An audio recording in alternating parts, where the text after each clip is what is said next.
Well, hello, you miscast miscreants. This is my ultra white voice that sounds pretty freaking lame. Here's time. I know the storm may come in the morning. Get to the chopper! Say hello to my airplane! I'm gonna make him an offer again. This is You're gonna need a bigger boat. White power! Black power! Knights of the Ku Klux Klan. That's us, Stallworth Brothers. We're on a roll, baby. Hey, welcome to another movie review episode, and this time we're reviewing Blackkklansman. I saw it. I saw it too. I did not. Didn't you not? Oh, Why wait. didn't you see it? What? Before we get into this, That's racist. guess who's back, guys? Oh, It's our buddy Greg. yeah. Well, I was gone? No, actually, No? no, I don't think you I were. went somewhere? I don't No. know. I didn't see you last time though. Well, I kind of blend into the white background, so, you know. Oh, Damn, I knew that's bro. what it was. And in this I knew that's what it review, was. Hey, we're going to go there. Might as well go full bore, you know? And he's got a blue microphone. That's Yeah. it. Hey, it I matches. love my mic. How Yeah. about you, JJ? I love it. Mine's a silvery. How about you, Greg? I love it. Why is yours? Is yours blue because it's sad? No, it's blue because I'm a friggin' alien. Oh, He's okay. a friggin' alien. look like Gotcha. one. Friggin' alien. So, All right, so From the planet Blackkklansman. so I'm interested to hear what you guys have to say about this movie. Because it looks excellent. I just haven't had a chance to see it. I've been busy, you know, taking care of personal stuff. So, Right. But feeling good. I'm here now. And, Awesome. yeah. So this is Blackkklansman, directed by Spike Lee. It's his first movie in quite some time. I mean, he did a documentary on Michael hurricane. Jackson or something. And yeah, the hurricane in New Orleans also. Oh, okay. Right, Yeah, right, but right. this is like his first like full-fledged movie Yeah. for a minute And some are saying it's one of his best. since Chirac, I think it was, right? Chirac. Yeah, nobody knows. I don't know that one. No, Yeah. nobody knows. So why don't you give us a little intro into what this movie's about, there, JJ? It's about this officer named Ron Stallsworth who goes undercover pretending to be a white American in order to infiltrate the KKK. Why are you saying what way? What? So, yeah, that's pretty much what the movie's about.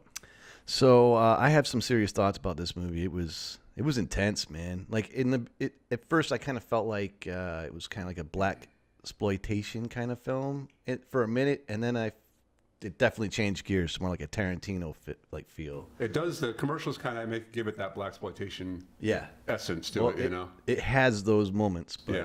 But yeah, it definitely has like a Tarantino feel to it. It doesn't feel like a Spike Lee movie at all. I mean, I saw elements in there, which we can get into in a minute, but I believe JJ has a rant he wants Well, to. did you like the movie? That's what I want to know. Would you recommend the movie? Did you like it? I thought it was extremely well done, and yes, I would definitely recommend it. Wow. I would not recommend this movie. Really? This surprises me.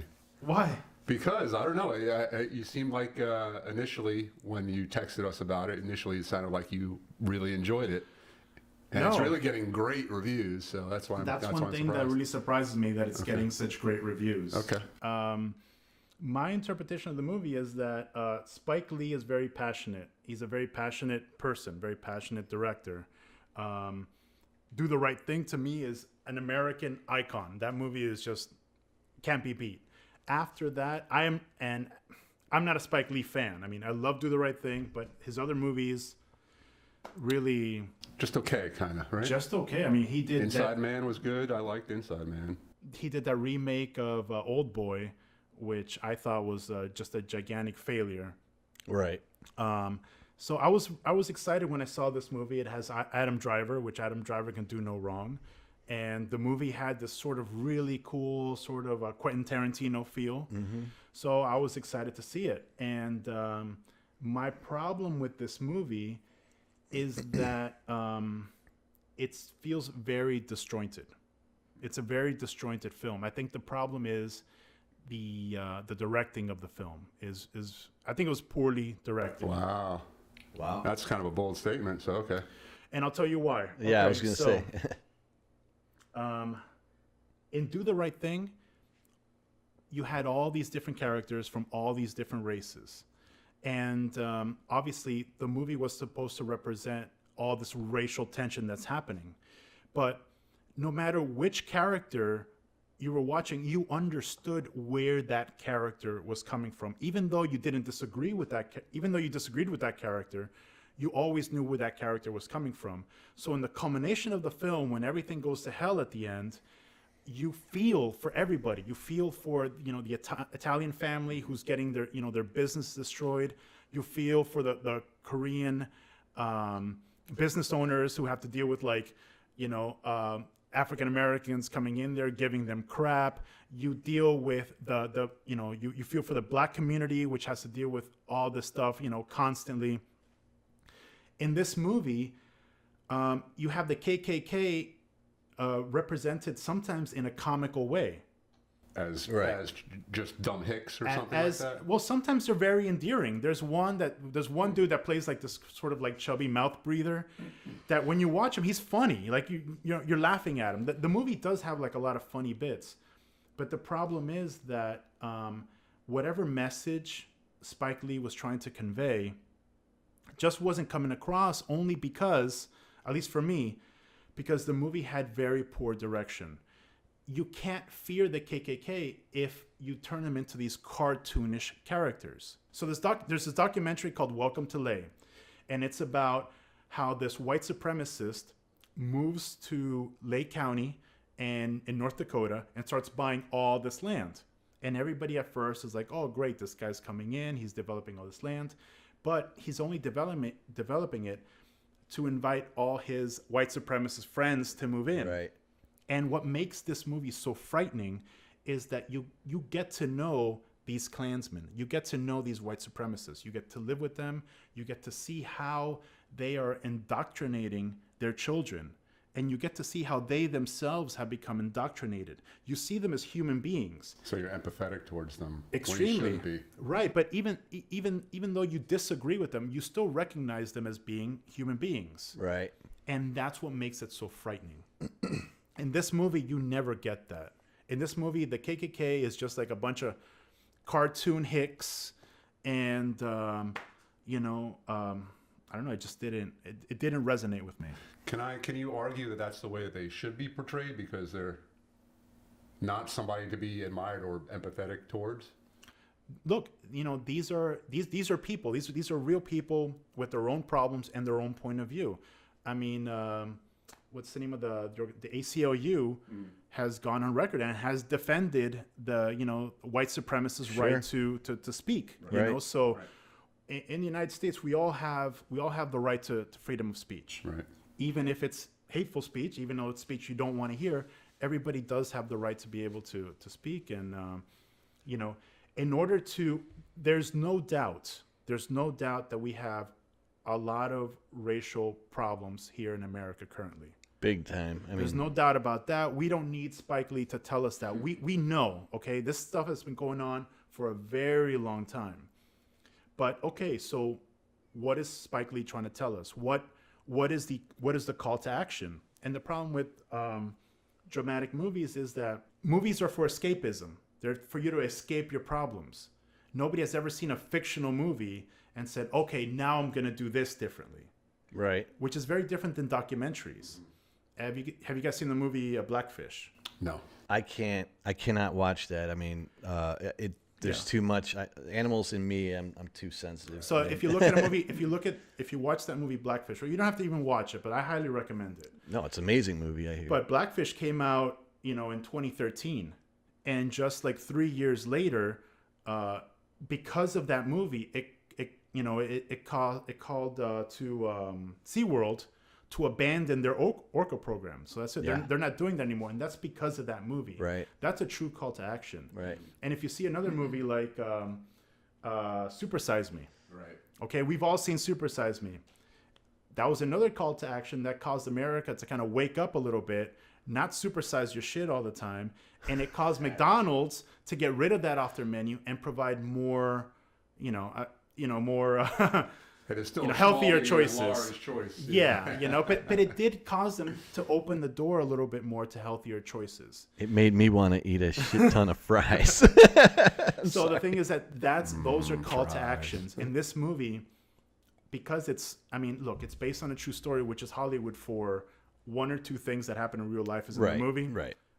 No movie that's ever been based on a true story has anything to do with the true story. For sure. I just don't feel there's any call to action there. Interesting. I went in. I don't like Spike Lee movies. I didn't like Do the Right Thing. You know, I thought the dialogue in that movie is atrocious. Yo! Hold up! I understand how you feel at the end when the dude's pizza joint gets wrecked, but I thought all the racial division in that movie was seriously forced. Like I didn't buy it, and I felt like this movie did have Spike Lee, forcing a racist agenda, like not him being racist, but like everybody is racist against everybody. No one really can handle races properly unless you're like an ethnic group. So like the Jew and the black guy get together and they're fine, but nobody else can get together. Like not even the police chief can get on board. I mean, that kind of almost rings a little true today, though. Sometimes, like it does, but this is a movie, and it's like a Tarantino movie. You expect it to be outlandish, and I felt like I was like losing my ability to grasp any kind of reality that was being trying to be conveyed. There were definitely moments where you could tell he was jabbing at Trump. Like that, like right in the beginning, there were like straight jabs at Trump that were hidden under, dialogue. Okay. And then, at the end, the movie goes from this, this artistic piece to a straight up like PSA message. Like, Let's talk about that ending. Do you think it was necessary? No, it did not fit the movie. In fact, I felt like it divided the theater. So when I left the theater, like it was powerful, whatever that was, but it was its own thing. It should have been, if you wanted to make a documentary on, race wars in America, you should have stuck with that, like you said. Mm-hmm. But when I walked out of the theater, when I stood up, everybody was quiet, and it was really awkward. It was like this awkward silence. It wasn't like, oh, I just saw something else. Because of this PSA thing that you're talking about? Yeah. At the end, there was like, he showed like Charlottesville and Trump speaking. So modern day. Yeah. I mean, there was no new footage. It was footage that we had seen on the news. Yeah. We've seen it on YouTube. So what I'm getting is that you guys didn't enjoy the agenda it was trying to push. No, that to me ruined it. And in fact, when I walked out of the theater, there were people in the parking lot screaming at each other. Like one guy, a Trump supporter, was screaming at two people by my car, going, "It's these assholes like this in Hollywood that make these fucking stupid movies attacking Trump." And I'm like, I just got in my car, I'm with my mother, and this guy's screaming in the parking lot like that. And that's just because he watched that movie. And I'm like, what was that dude even doing in the movie if he's going to freak out? What you're getting into when you go see a Spike Lee movie, Yeah, I don't know. Called Blackkklansman. Yeah, I did. I mean, but I felt that when it finally went to credits, I stood up and I turned around and I could see in everybody's eyes, everybody was like uncomfortable with everybody sitting next to them. Wow. It was not. It was just that part sucked. As a film, though, I think that Spike Lee going in a better direction as a director, because I didn't like the way he directed before. And I understand your point where, he lacks a specific amount of direction, because like I said, I don't think he's a good director, but I see an improvement in this movie in his directing. It's more of a narrative now than I think it was before, where it was just like sloppy dialogue all over the place and weird. Like every single ethnic group had its own little movie in a movie, and it was like all these little movies put together. He kind of does that disjointed kind of filmmaking. Even in Inside Man was kind of disjointed with the interviews with all the victims and stuff like that. Yeah, let's turn to something more lighthearted here, because that was getting pretty intense. But Denzel Washington Kid was good. This was like his first leading role. So I thought he did all right. It wasn't anything special to me. He was very likable, I think. Yeah, he was likable. Honestly, the movie did a really bad, again, direction. The movie did a really bad job of showing him as the hero, because in the book, he's the hero. He's the guy who created everything. I saw a really great interview on YouTube with him and Al Sharpton, where Al Sharpton breaks down everything that happened. He talks about everything that he did, and you're like, wow, okay, that was pretty brave. None of that bravery you see in the movie, because all he did was talk on the phone. Adam Driver was the guy who went out there and had to deal with these like psychopaths. Yeah. While the guy really did nothing. They tried to inject him in there a couple times. Like there's this really great, there's a scene where Adam Driver is shooting He's practicing shooting with the KKK. And then after they leave, you see Ron Starworth. He comes out. He was hiding somewhere in the bushes. Yeah. He kind of comes out, and he sees the targets that the KK were shooting at. And we get to see for the first time that those targets actually look like young African-American children running away. Yeah, from like slavery days. It was like an exaggerated Yes, like it was a Civil caricature. War. I get what you're saying. You know, so and then this really weird music comes on. It's super awkward. It's super awkward. Honestly, like I think personally, if I was shooting this film, you would have seen what's his face again? Adam Driver. Adam Driver. Thank you very much. You want to see What's this though? He's Kylo Ren. I got it. yeah. You would have seen Adam Driver shooting with the KKK. They left. Camera pans back, and you saw that they were shooting at caricatures of young African-American children. I think that would have been extremely impactful. Right. You didn't need to see Ron Stallworth come out. The music, Right. he's like slow motion walking. He sees those targets. Then you see Ron Stallworth's face, and he's very disappointed. It's supposed to be more impactful this way. He was trying to be more impactful this way. Yeah, I think he was trying to be more Right, impactful, that's but what- that's it just what I fails. It's just a complete failure because it's so disjointed. But they're the KKK. What do you expect the KKK to be shooting at? Like, it's the KKK. Look, Like- they should be shooting at paper targets. They're so much cheaper. You know how expensive it would be? All right, so there's two problems with that To grade shooting that? scene that Yeah. I actually have notes about because, first of all, the bullets would not be going through the steel. All right, that was ridiculous. And none of them are wearing air protection. There is no way in hell you're going to be standing there with 6 guys shooting guns, rifles, all kinds of stuff, and no one's got ear protection. Hey, Like, all right, it's shooter not guy. happening. This is creative liberties here. No, I don't. I don't buy it. KKK is No, deaf. I can't handle it. How was Topher Grace's? Topher Grace is Topher Grace. I mean, Was he okay though? He sucks, dude. He sucks. He's miscast. yeah. These are Look, miscasting of well, miscast of life. Okay. Topher Grace was miscast is great Venom. on that 70s show. I've never seen him in a good role. Yeah, I think agree. he sucks. I agree. And He's he not did been- not bring anything to David Duke. He didn't make David Duke look like some sort of scary character. He made David Duke look like a clown. He made him look like a yuppie douchebag. Well, you Like a guys, yuppie you douchebag. guys are kind of disappointing me now. I was all hyped to see this movie. Now I'm going to just Well, wait for it to come out. JJ's on got me Blu-ray. like spiraling into the other direction because I did have a more positive positive spin on it, yeah, yeah. but All right, move on.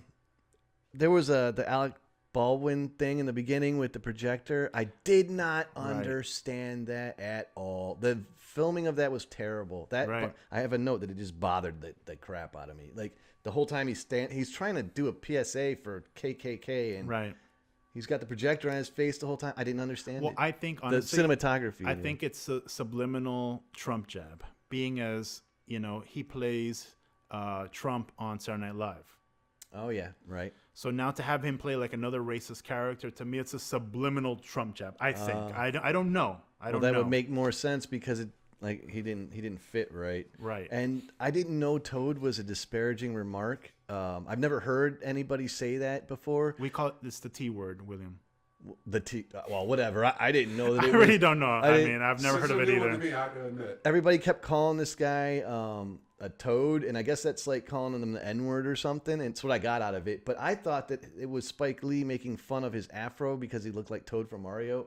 I don't know. I don't think that Dude, came into play. bro, No. he You looks- got to pop in an image for that. Yeah, he looks just like Toad from Mario. I I'm agree sorry, with man. Like, That's better! Here we go! But I don't So- think Spike Lee was going there with that one. and I kept saying, like, who is that dude, Jimmy, man? He looks like Steve Buscemi. And that's Steve Buscemi's brother. So, like, I did not know that. I did not know that. Yeah, I'm like, I kept thinking, that's Steve didn't know he had Buscemi one. in makeup or something. Why would he be putting that makeup on? What's up with that mustache? And is that Steve Buscemi? And I looked it up, and it's Michael Buscemi. Oh, So, Well, there's another brother in that movie too. John Turturro's brother. really? Yeah, John Turturro's brother plays the guy who's good at explosives. He was towards the end of the movie. He was alright. like, so he was also a little bit miscast because, I mean, he nowhere near being like the white Aryans. He looked like I know he was probably like Italian or something, but Yes. he looked like he was like Mexican or Right. Latin Yeah. American. He did not look like he fit in that at all. And Felix looked like freaking Michael Biehn. Like every time he talked, I was like, man, he's like gonna kill an alien or something. All right, guys, that's gonna wrap up our movie review of the week and BlackkKklansman, and yeah, that's it. Peace. Yes. Thanks. See ya. Sling it on over to me, I guess. Since, like I said, I don't have much. Sling it. I don't have much to offer otherwise.